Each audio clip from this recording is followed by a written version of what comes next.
All right, here we go. This is unit. I keep forgetting four. Which one is this unit? Unit four. All right, unit four of our Trig final exam review. Um, I did skip a couple, so I skipped two on here. I'll go back in and I'll fill those in, and I'll post those answer keys on Canvas. But until then, I'm going to do this problem. I kind of like this problem. So this was the last thing, if I remember correctly, this was the last thing we did in this unit. So for the bulk of the unit, I gave you equations, all right? And I said, hey, graph this thing. Now I'm giving you the graph and I'm telling you to give me the equation, right? So we're pretty much working backwards here. All of our equations need to take on the form y equals, we have a, and then it could either be a sine, it could be a cosine, whatever. Could be a tangent, whatever. But we had a bx plus c, and c usually had a pi in there, and then plus d. Right? It could be plus or minus d, it could be plus or minus c.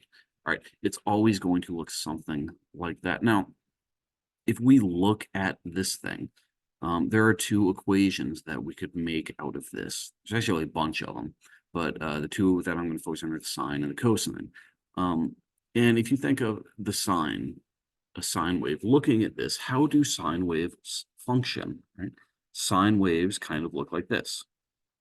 They start at the midline, they max out, they turn around, and they do something like this. All right, that's what your sine wave looks like.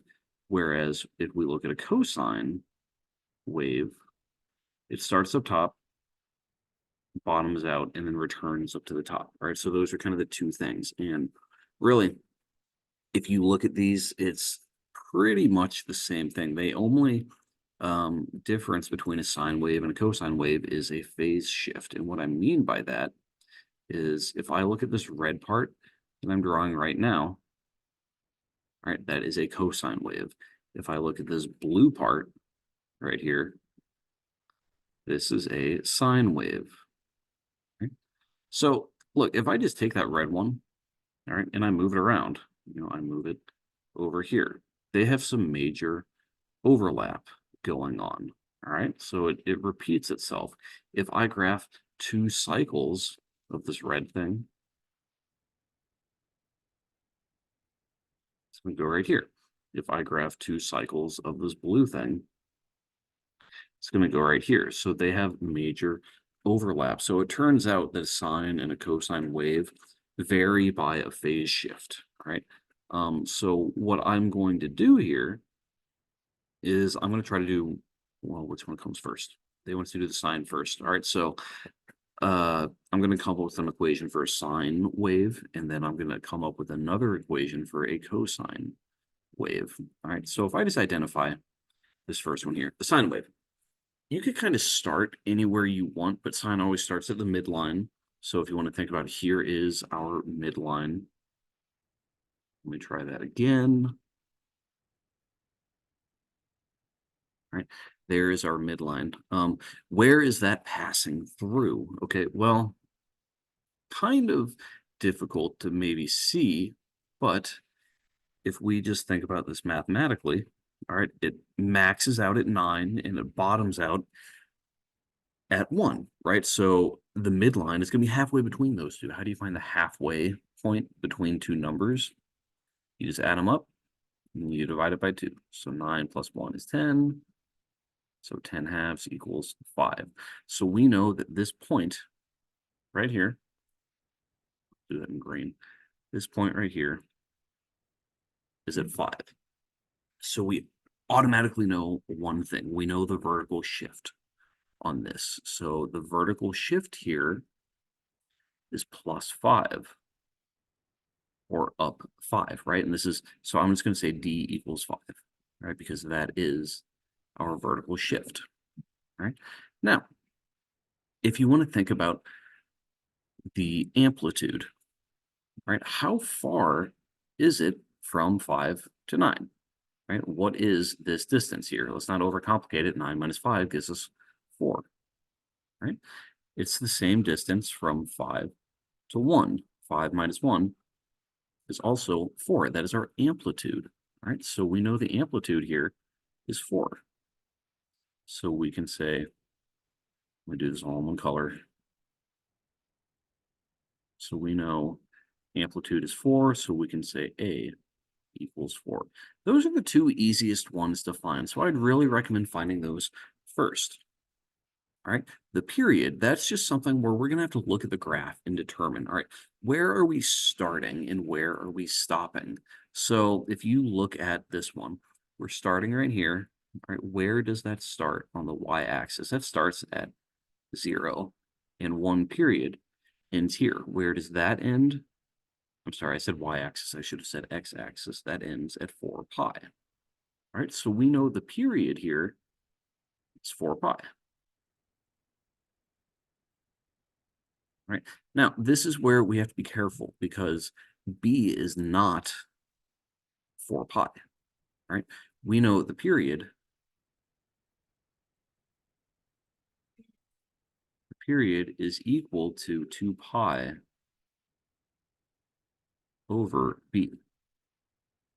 Right. We don't know what b is. All we know is the length of the period. So instead of saying period equals, I'm going to say 4 pi equals b. Right. So we can do a little bit of rearranging here, multiply both sides by a b, divide both sides by 4 pi. If you want to, you could call it 4 pi over 1 and cross multiply. That might be a little bit easier, right? So maybe I'll do that. I'm just going to call this 4 pi over 1, cross multiply, and I'm going to get 4 pi times b equals 2 pi, right? Divide both sides by 4 pi, and you will get b equals 1/2.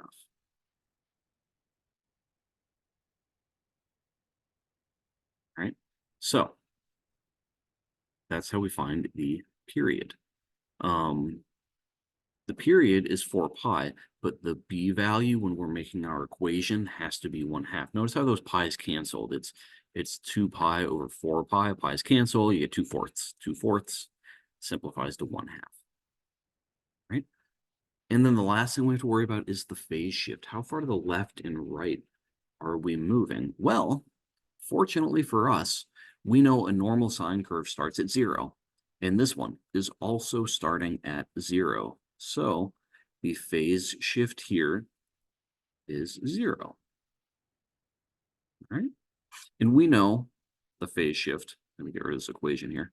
The phase shift is equal to negative c over b. All right? So the phase shift we set is 0. So we're going to have 0 equals negative c over 1/2. Right? You can multiply both sides by 1/2, and you're going to get 0 equals negative c. Right? And then divide both sides by a -1, and you have c equals 0. Right? So we know c is 0. We know b is 1/2. And we found the other two. We have a is 4 and d is 5. We have everything we need now to graph this one. All right. And remember, this is a sine function. So we are going to say y equals, who's in blue, y equals the sine. See, I already messed up. I'm forgetting about a, right? So it has to be a times sine of bx plus c plus d, right? Hopefully you guys aren't keeping track of the mistakes that I'm making. All right. So we're gonna have y equals, the amplitude I already forgot is 4. So we're gonna say 4 times the sine of, what was b? I don't remember. It's 1/2. X stays x in an equation, plus 0 And then plus, I think D was 5. Let me double check. D is 5. Plus 5. All right. Perfect. If you want to leave it like that, 100% full points. If you want to clean it up a little bit, you say y equals 4 times the sine of 1/2 x, close the parenthesis, plus 5, right? That 0 you don't need in there, right? So that's what that graph would look like here, right? So there we have it. That is how we graph the sine one. Now, if we want to graph the cosine one, again, it doesn't matter where you pick a point. So on the final, if we have a question like this, there are multiple answers, right? So it's never a good idea to copy off your neighbor because that is cheating. But if you are copying off your neighbor and you notice that their answer is different from yours, that does not mean yours is wrong. Let's be honest, theirs is probably wrong, right? But there are multiple answers to this. So now we're graphing cosine, right? So, and fortunately, the first couple are going to be the same. So we are maxing out at 9, and we are bottoming out at 1, right? That midline is still the same as the last one, right? So our midline here was 4. So the phase, the vertical shift is still going to be 5. I think I said 4 earlier. The vertical shift is going to be 5. All right, so D equals 5. The amplitude, all right, how far is that bottom and that top from the midline here? This has a height of 4. All right, both of these have a height of 4, or a distance or a length, whatever you're going to say, of 4. So the amplitude is 4 here. And remember, the amplitude as a concept is a positive number. So I'm going to say A is 4. If we were to have a -4, that would mean it would be flipped upside down. All right. Now, the period here, let's see. Let's just double check them. If I go straight down in a different color, this is at pi. All right. And then the next one going straight down, we're at 5 pi. All right. So the length of the period from the start to the end is 4 pi. Right. But again, we don't need, well, we need the 4 pi to get the period length, right? Because we know period is equal to 2 pi over b. We have to use this formula to figure out what b is. So we'll say 4 pi equals 2 pi over b. Right? Which, doing some cross multiplication, we actually end up with the same answer as the last one. So we're going to b equals 1/2 here. Right? So that period is 4 pi, so the b value associated with that is 1/2. All right, now the phase shift. How do we figure out the phase shift? Well, if we look at our starting point here, how far is it away from where it normally starts? Normally it starts right at 0. All right, but it's pushing the whole thing pi units to the right. All right, so what is our phase shift? We're going right pi units. All right, but again, that is great, but that doesn't help us with C. We need to use that to figure out C because we know the phase shift is equal to -C over B.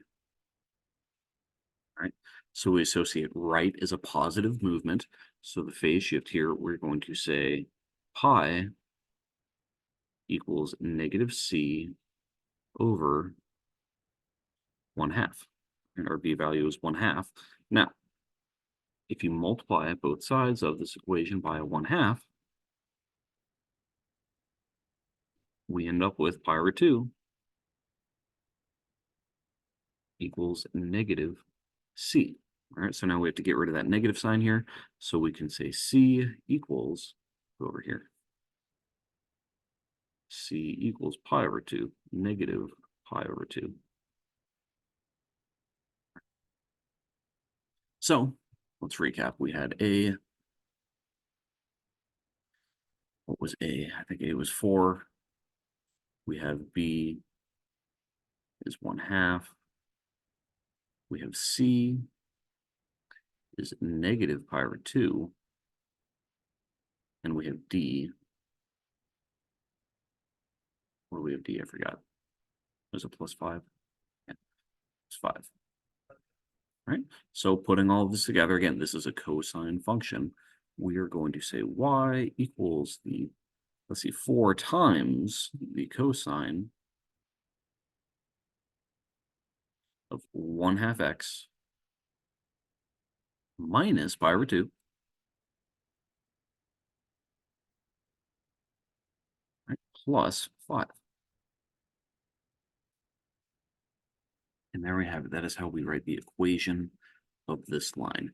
Now, if I were to get on Desmos and, type these two things in, why not? We got some time. I got nothing but time. If you guys want to watch, just skip it.